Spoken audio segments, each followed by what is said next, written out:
Hi guys, welcome to Comfort Life channel. I hope you're doing great. And in this video, we are talking about chlorine in the bath and shower. So the thing is, chlorine is something, if you look it up, it's a chemical element. It's yellow to green, pale gas, and it's actually toxic and it's an irritant. So we're talking about chlorine in bath and shower because actually a person can absorb more chlorine from shower and bath rather than from the drinking water, which is polluted with the same substances. So in spite of the fact that chlorine is actually not the best chemical element out there for your health, it is being used in so many different things. One of the most, I guess, obvious is it works as a bleach in different household cleaners. But now we are interested in chlorine because it is used to disinfect the water and is also a part of the sanitation process in the sewage and industrial waste. So when we're talking about chlorine, when you're exposed to chlorine, when you're taking a shower, you're taking a bath, actually you are absorbing it by the inhalation. Of course, you might think right away that obviously it is being used in really small amounts, but for your information, even the small amounts of chloride might be toxic and very irritating to certain people. As you know, we're all different and we are sensitive to different types of things. Some person might be really more sensitive to chloride. You might even get, eyes irritated, or might have a sore throat, cough, and your skin might not, be irritated as well. So you might not even connect this to the chlorine. And even when chlorine gas is inhaled, it has some certain acids that can harm the tissue.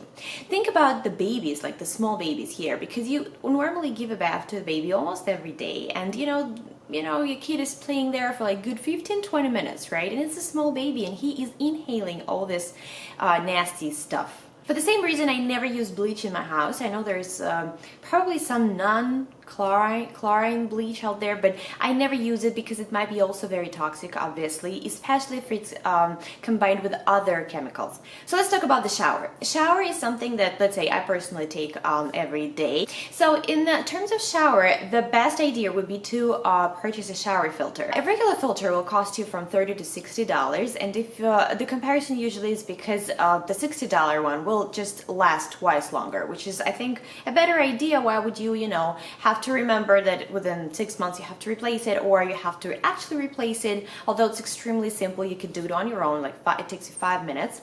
So the shower filter looks like this. This is the one, the old one.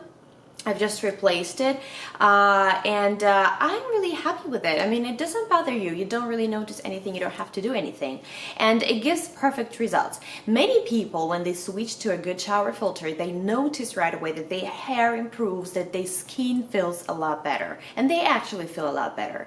I purchased my shower filter when I started bathing my baby, and I can give you a couple of options of some good shower filters in the description down below. And I would also recommend, if you have a baby and you have that small shower head, you might consider getting one with a hose. It's actually very simple. When you bathe your baby, you are having no chlorine exposure, and it's extremely good. Another probably a shower filter can actually solve all the problems, because when you're taking a bath, you can just fill it up using the shower filter. That's actually what I do. Well, of course, it's gonna last a little longer and it will give you lots of steam, but it's not really that bad. Another recommendation when you're taking a bath is to get some ascorbic acid. Well, vitamin C powder, actually. It could be an ascorbic acid, or it could be a sodium ascorbate. The two types of vitamin C would work perfectly for this purpose. So what you do, you just fill up the bath, and then you put ascorbic acid, basically vitamin C powder, in it for like good 5 minutes for just to let it work. In terms of the amount, just a teaspoon of vitamin C powder will do the job. And there is also a perfect device out there. I've never had one, but I'm actually going to get it. It's called a de-chlorinator. It's sort of like a bath ball, and it works actually just the same, and it costs about $45, but it's good for like 200 baths, as you know, as the advertisement says. Another way for you to neutralize some chlorine and other chemicals is, of course, to use some salts and minerals. So in this case, Epsom salts and magnesium flakes would be just a perfect solution. Actually, even with the shower filter, every time I take a bath or I bathe my kid, I add about a cup for myself and a little less of Epsom salt or magnesium flakes, and like good 2 tablespoons of Himalayan salt as well.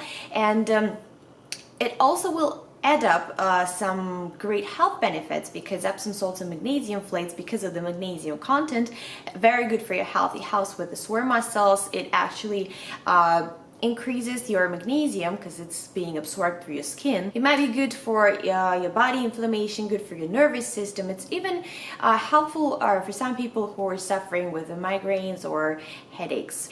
And another and final way for you to have a safer bath is to use Bentonite Clay.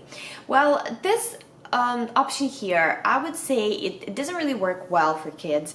I would say you should use it when you really want to have like a good detox bath, because Bentonite Clay is actually can bring you lots of health benefits. A lot of people are drinking it. It sort of absorbs all the heavy metals, toxins. This clay is so unique because it's able to produce an electric charge when it's hydrated. And every time you work with the bentonite clay, by no means use any metal. I mean, if you put it in a glass jar, don't use a metal cup, use a plastic one, and never use any metal spoon, because it will just lower its effectiveness. For this purpose, you would need 2 tablespoons of this clay. You just mix it with some water and then you put it in a bath.